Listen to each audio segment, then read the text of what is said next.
What up, Tube? I'm back, and this time I'm talking about Hyllion stock. Ticker is actually SHLL because they are doing a merger with Tortoise Group, who's a blank check company, and they are going to become Hyliion, and they are going to merge together and become one company. So I'm going to talk about that stock today versus Nikola stock. I'm not here to bash Nikola stock, but I'm just going to kind of give you some facts. Because I'm a former truck driver. I ended up getting hurt. Couldn't pass a physical, but I went through all the schooling, spent 2 years on the road. So I'm going to show some facts that a lot of people aren't looking at when they're looking at this. I do want to say a couple things. First of all, thank you guys so much for watching the Genius Brands video I did yesterday, day before yesterday. A lot of great comments on there. A lot of people said it helped them with a lot of facts. I do want to say I am not a financial advisor. I expect everybody to go ahead and do their own due diligence and their own research on anything that they buy. I'm just here to give you my opinion. I would also say that I've already done this video once and I didn't hit record, so it is recording. Couldn't believe I did it. I mean, did all this stuff that I'm going to show you, got done, hit stop, and wasn't even recording the whole time. So, hey, I guess practice makes perfect. All right, so what I want to talk to you about is really Hyliion, and basically they are a carbon emission company that are trying to help trucking become zero emissions and stuff like that, trying to reduce emissions. Like Nikola using hydrogen fuel cells wants to be zero emissions, which is awesome. I've studied hydrogen fuel cells for quite a while now, and then and they were going to be my next big stock to pick up. I looked at Plug, I looked at FCL, I looked at BLDP.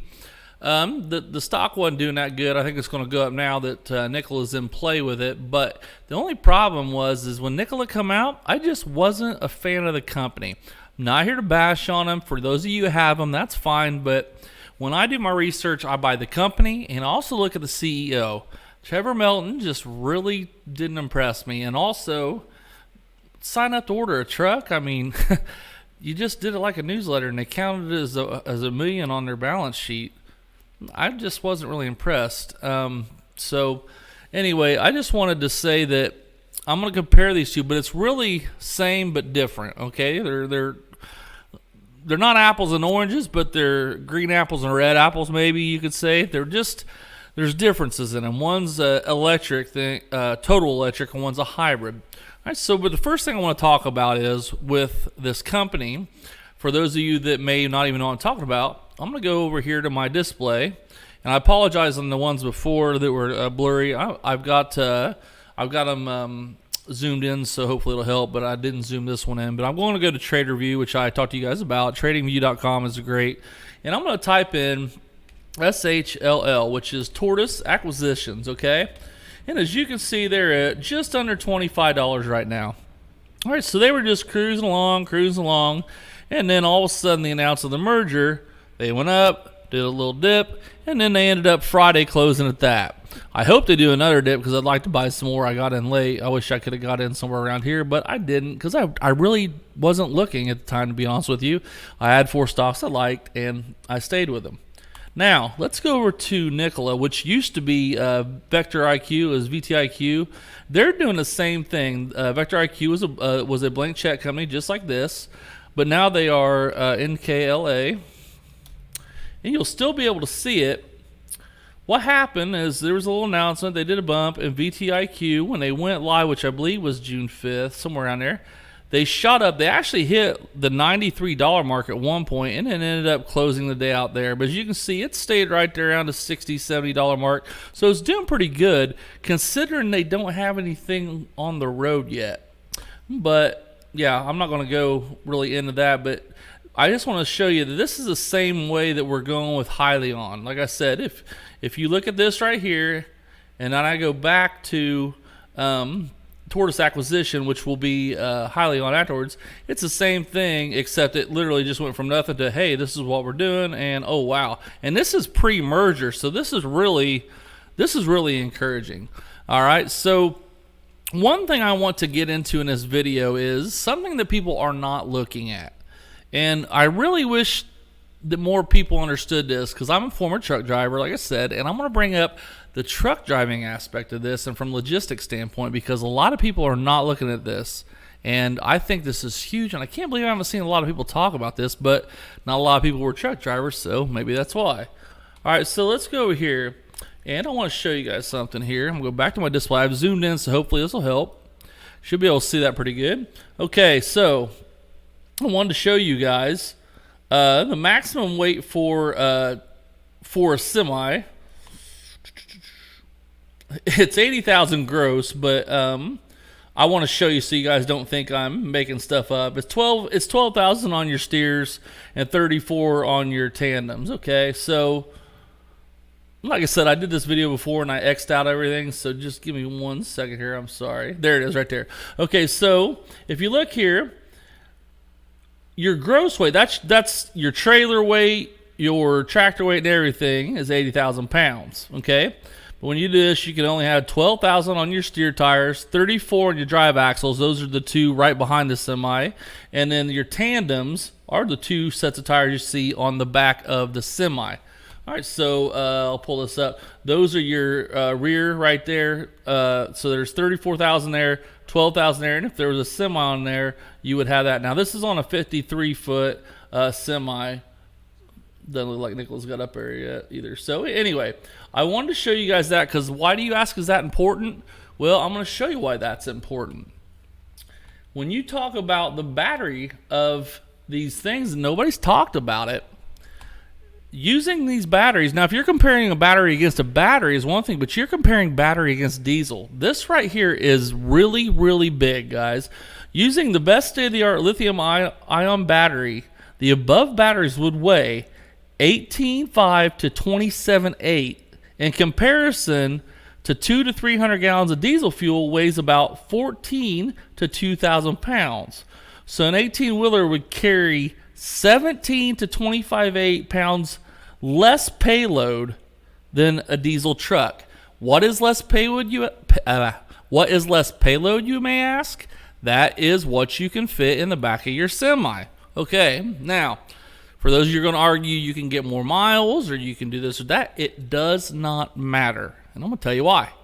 The people that you actually contract to, whether it be Kellogg's, International Paper, PepsiCo, Chrysler, GM, transmissions, whatever it is, they want you to haul their stuff. They may have, I don't care how many it is. Let's say they got 200 pallets that are going from Grand Rapids, Michigan down to Cincinnati, Ohio. Okay, so you might have so many trucks designed to pick that up, or maybe of those 200, this is going to Cincy, this is going to Columbus, this is going to Springfield, Illinois, this is going to Indianapolis, and so on and so forth. All right, so yeah, that's fine. They don't care how you get it there. They don't care one bit how you get it there. All right, so I'm going to use International Paper as a very good example here, okay? International Paper was one of my least favorite runs because you were always over 40,000 pounds on your truck, which meant you were just when you're going up a hill. I mean, even in Kentucky, Tennessee, just like not out in the Rockies, I'm talking just the hills down there, it was terrible. So basically, you could fit like, I want to say 3 or 4 rolls of paper because they're like 10 or 12-foot spools. They're huge. And they're real heavy. So let's just say that there's 4 of them, okay? So now, if you're on the Nikola truck and you've got that battery, well, guess what? You've got to move your tandems to adjust for weight because there's weigh stations all over America. You get fined if you're overweight. So if I'm at 4 spools, which I know you'll be overweight because of that, because 4 spools was driving just like really like around 45,000 pounds. So basically, instead of getting 4 rolls on, you're getting 3 rolls on. Okay, so now let's take that spare roll and let's set it aside. Next truck comes in and pick it up. They fit 3 rolls in. That one goes aside. Next truck comes in. They fit 3 rolls in. Goes aside. So now instead of 3 trucks carrying that, we got to have another truck go and pick up those 3 rolls that we couldn't fit on because of space, because of weight. Now, the weigh stations are all at state lines. They're along major highways and interstates, but they're always at the state line border especially. And they make money by giving you tickets. Now, you probably say, Dustin, I see semis drive past there all the time. That's because the company has a good track record. Once you go through so many times, you're allowed to get this beacon up there, right? And once that beacon's up there, which I wouldn't even go to a company if they didn't have this. And so basically, because your company has such a good record, you'd have a red, yellow, and a green light. If they got the green light, which you usually did, you just drove on by. It sent a sensor about a mile out before you had to pull over, and it'd send it back, and it would ding, and it'd blink at you, and you just keep on going. Those companies that aren't so good, boom, they got to pull in there and they got to weigh. If you're over, it's a ticket, and I can't remember how much it is per 1,000 or whatever, but it's bad, and it's bad on the company. So logistically, it's not good. Also, I want to talk about how many tractor trailer companies are in America. So I'm going to go back here to the board. All right, so there's an estimated 1.2 million companies in the United States. Of that, 97% operate 20 or fewer, while 90% operate 6 or fewer trucks. Now, you might ask what that means, and I'm going to tell you right now what it means is basically you got your big trucking companies. So you've got Swift, who else? Schneider, RTL, PTL. I mean, you name it. You've seen them out there. You know who the big ones are. Those are companies that can have anywhere from 2,000 trucks to 400 trucks or whatever. Then you got your private, smaller companies that own 20 trucks. Then you got your private owner-operators that own maybe 6 trucks. And then you just got an owner-operator who just owns his truck. Now, that's important because you guys are like, okay, Nikola has a pre-sale order of 4,000 or 40,000? I forget. I think it's 4,000 of the hydrogen fuel trucks for Anheuser-Busch. Okay, that's not even a dent in how many people are out here in the trucking industry, as you can see, of the 1.2 million. And even that 1.2 million, there's a lot of companies like Swift and other companies that have, thousands of trucks. They're not going to pay to have all new trucks. But the biggest problem is the fact that the cost to do that is just not only not right or not effective for them logistically because of weight to pull. But here's the other thing, and I'm going to show you this real quick. So here's a Hyliion truck. And one thing that's nice about these trucks is they're retrofit. So if you wanted to take your current fleet, which is a diesel fleet, this is a diesel truck, and you wanted to retrofit this, here's what it is, okay? So basically you're going to have these parts put on there. Now this right here is like a Prius. So basically when you're coasting, it's going to charge up batteries. And then you're going to have extra torque on your axle. You got a control unit, your battery pack. And this is huge right here, this APU unit. An APU unit is basically, let's see if I can tell you anything. Bottom line is an APU unit, for people that don't know what an APU unit is for when you are in your cab at a truck stop or a rest stop or wherever you may be, because you're only allowed to work 14 hours a day. And of those 14 hours, you can only drive 10. You might say, well, if you can work 14, what's that mean? Well, that counts loading and unloading and being up, blah, blah, blah. You can't be over that. So you might only drive 8 hours a day because you're over your 14-hour clock. So you spend a lot of time in parking, especially Love's, Travel, all that stuff. And you're in there, you've got a TV, you got a refrigerator, you got a microwave. I've seen guys that have Xboxes and just pimped out stuff because they're just over-the-road truckers. With an APU unit, with like what they have there, with it being electric, it's silent. You're not idling because you have to idle your truck, or you have to start a diesel-operated generator that's part of your truck, which costs you diesel fuel. So, like, I was trying to sleep next to a guy that had a loud generator, so I moved my truck to a spot up because I couldn't sleep because he was right next to my head, and you're talking like 3 feet from each other. With that APU unit, you're not wasting fuel, and it's quiet, and it's battery charged and everything for you, so it's great. I love the fact that they can do that. Now, here's another thing that why Hyliion, I think, is going to be quicker to the market, because they're already out there. But for companies like that have, like Carter Express down the road for me that has 400 trucks, it's a lot easier to buy these hybrid units and retrofit your trucks. So let me come over here and show you what I'm talking about. So a Nikola truck, I think, was $250 million. So let's type in Freightliner. Oh, I'm sorry. Let's type in used. So, like, let's say I own my own company and I have six trucks. So I want a Freightliner Cascadia. All right, so let's look here on the website. Now you're going to look around the 2013, 2015 range, probably, because they're still brand new trucks. These things will run 250,000, 500,000 miles. Okay, so right here, here's a 2013 Freightliner, 25,000. It's only got 720,000 miles on it. That one's only got 630. I mean, these are like brand new trucks.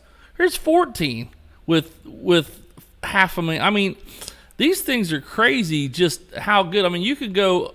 I'm sorry, I said it wrong in the beginning. You can go over 1 million miles on these things. These things are amazing. So that's the big thing with this. So if I go, well, I need to buy some new trucks. So I need 3 new trucks for my fleet. This is a hell of a lot cheaper than 250,000. And if I want to go, and I do want to be part of this new hybrid diesel solution, it's a lot cheaper for me to retrofit this and get this than it is to come over here to Nikola and do this. Now I'm also going to bring up my other thing that I think is absolutely catty as hell, but I'm going to tell you because I was in orientations, I was in class, and I saw this happen in person 3 years ago or 4 years ago when I was in school for it. I can't remember now, forgive me. But anyway, when I was in school, they were showing, matter of fact, it was that U.S. Express truck. Let's see if it's still up there. The U.S. Express truck was just up there. Anyway, they were showing that truck. And so here we go. So you got your Nikola 1, Nikola 2, Nikola Tray. Now, I'll give them this. That Nikola Badger's pretty awesome. But these semis popped up, especially the Tesla one. The Tesla one was horrible. And everybody went, ugh, I'll never drive something like that. Personally, I'd like to see what they're like. But the Tesla just, I don't know. The aerodynamics are nice, but the guys didn't want to. I think the seat is actually right in the middle of the truck, which is interesting, if I remember right from school. But, I mean, these trucks here, for some reason, especially the old schoolers, and I had 20-year-olds, 30-year-olds. I'm 43. I had 50-year-olds, 60-year-olds in there. They're like, I'll never drive one of them. I want a diesel truck, you know. So as catty as it sounds, that's a big deal for these guys because they don't want to drive something like that. And how many of you guys have been down the interstate and seen these trucks decked out with just lights and everything? They take pride in what they call pimping out and decking out their rides, you know, with all these lights and chrome. I mean, if you stop at the I-80 truck stop up there in Iowa, it's the biggest truck stop in the world. I mean, there's trucks in there that are just totally pimped out. It's crazy. But anyway, so the biggest concern I have, you know, isn't that as much because, you know, if you're, what I'm saying is the owner operators aren't going to buy those and the small fleets aren't going to buy them. I mean, people like Anheuser-Busch will, U.S. Express will, that's fine. You're going to drive it. But like you saw, 97% of the trucking industry in America, maybe 20 trucks or less. And they're not going to replace all 400 or all 2,000 of them at once. But they can retrofit their diesel trucks that are still 2017, 18, 19, 20, you know, Volvos, Freightliners, Max, Internationals, Kenworths, you know, all that stuff. You can go ahead and retrofit this. So that's a big one right there. And even as catty as it sounds, man, these old school drivers, they're just like, I won't drive it. And it's just funny because they're not going to do it. So basically what I wanted to get at was the biggest thing I see the problem with this company is the fact is with the electric battery weighing so much, it is going to lessen your payload. Just like anywhere else, like when I worked for Kokomin, I had Meijer on my route and Walmart. They didn't care how you got there and how many trips. They say if you had to bring me 3 trucks a day, we're going to do it. Then you got your boss going with logistics going no because they figured out it costs like $110 a day. Because we got to pay a guy to build a skid. We got to pay a guy to drive the forklift, put it on. We got to pay the driver. We got to pay the gas. Then we got to pay the driver while he's at the store. And they break all this down and come up with some odd numbers. And mind you, this Meijer was like a mile from our warehouse, and it cost them $110 to go there. Whatever, that's how logistic companies look at it. There's nothing you're going to do or say about it. There's nothing I can do or say about it. Just like Chrysler, They've got so many skids of transmissions up here just north of me want to go. They don't care how many trucks you take to get it. I showed you the deal with International Paper. It's the same way. So the problem is these companies are going to look logistically and go, man, I can't afford to give up that much weight on my payload because I'm losing money. The money's inside that truck.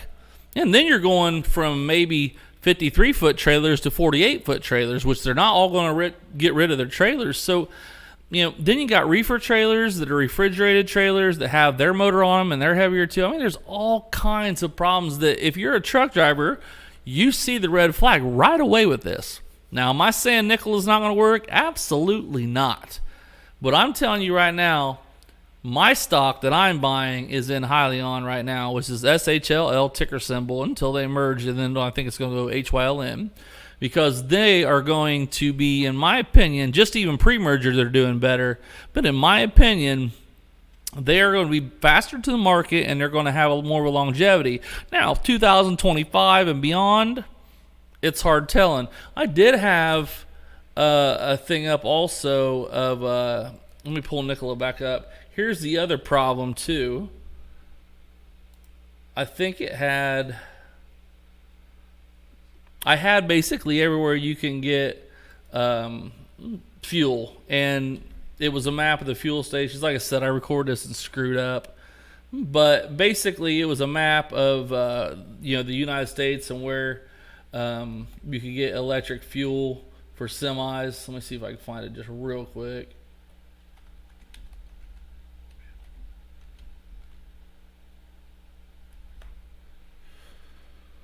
Okay, let's see here.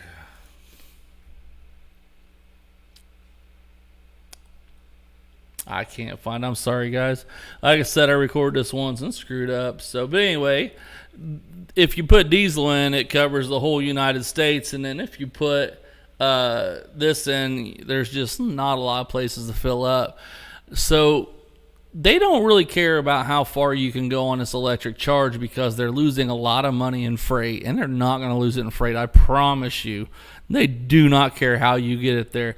I've had, my dispatcher tell me, dude, I don't care how you get there. It's got to get there tonight. I mean, there's some guys out there that'll try to get you, to run over your 14. I'm like, dude, I ain't doing it. I'm not losing my license, They don't care because they're sitting behind a computer. So they could really care less how many skids you put on there. They don't care. So here's the problem. Logistically, it's not going to work. And as much as I hate to say it, man, the owner-operators and the private companies aren't going to buy them because one or $250,000 when you can buy those used ones for under 30, and they're diesels, and there's a lot of diesel mechanics, and there's diesel abundant around and all this stuff. And then I saw the thing of Elon Musk saying how hard it was to produce hydrogen fuel, which he's hating on it anyway, so I don't even know what to go there. But I just want to give you my opinion as a truck driver of the biggest red flag in it is the weight. The weight is going to be logistically a nightmare, and I just think that in my opinion, if you're looking at Nikola and SHLL and you're trying to choose between the two, I would choose SHLL just because I think that they're faster to the market. They're already at the market. They've already got these out on the road right now, which is great. And also, it's easier to retrofit anyone you have. Like I said, you got Volvo, you got Kenworth, you got Freightliner, you got Peterbilt, you've got Mack, you got all these different trucks, and they can retrofit them as opposed to having to buy a whole brand new fleet. So, hope it didn't babble too long. I tried to cover everything I covered first that I screwed up in the thing. So, anyway, thanks for watching. I really appreciate it. I'm really enjoying doing the stock stuff.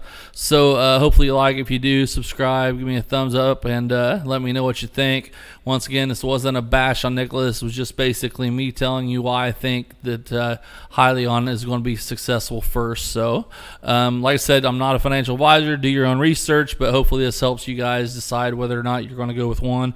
Or if you have both, more power to you. That's awesome. So anyway, I'm going to get off here, and hopefully you enjoy it. Yes, I did get some of your messages about some other stocks you guys want me to cover, so I will. And I'll have them coming out soon. So hope you all enjoy your evening. It's Sunday, and here's to a green Monday for all of us. Have a great night, everybody.